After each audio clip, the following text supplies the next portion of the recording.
ওই কিরে বলে তরমুজ বিক্রি করা রুনি এখন ভাইরাল। তার এই ডায়লগটি এখন সোশ্যাল মিডিয়ার সবখানে ব্যবহার করছেন নেটিজেনরা। এমনকি রুনিকে ডেকে নিয়ে বিভিন্ন প্রতিষ্ঠান তরমুজ কেটে প্রতিষ্ঠানের প্রচারণা করছেন। কিন্তু এসব কর্মকাণ্ডে বিপাকে পড়েছেন ভাইরাল তরমুজ বিক্রেতা রুনি। তিনি এতটাই ভাইরাল হয়েছে যে কন্টেন্ট ক্রিয়েটররা তার দোকানের সামনে গিয়ে ভিড় জমাচ্ছে। এতে তিনি স্বাভাবিকভাবে তরমুজ বিক্রি করতে পারছেন না, তাই এখন আক্ষেপ করছেন তিনি। এমনকি এভাবে চলতে থাকলে আত্মহত্যার হুমকিও দিয়েছেন। গতকাল রবিবার এক ভিডিওতে বলেছেন, আমার এরকম বিরক্ত করলে আমি বলে গলা ছুরি দেবো, নাহলে 24 তালাতে আত্মহত্যা করবো। আমারে এরকম বিরক্ত করলে আমি গলায় ছুরি দেবো, নয়তো 24 তলা থেকে পরে আত্মহত্যা করবো ভাই। আমার 1.5 লক্ষ টাকার মাল পচে যাচ্ছে, আমি বিক্রি করতে পারছি না।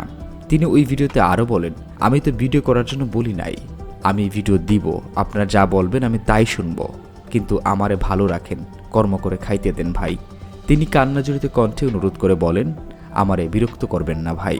সম্প্রতি কাউরান বাজারে তরমুজ বিক্রি করতে গিয়ে ভাইরাল হন রনি।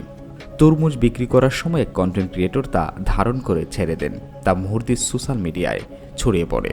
তারপর থেকেই রনির দোকানে ভিড় জমাতে থাকেন কন্টেন্ট ক্রিয়েটররা। এদিকে তরমুজ বিক্রেতার এমন বক্তব্যের পর অনেক প্রতিষ্ঠানই তার পাশে দাঁড়ানোর আশ্বাস দিয়েছেন। শাখাত Hossain, Padma TV news desk.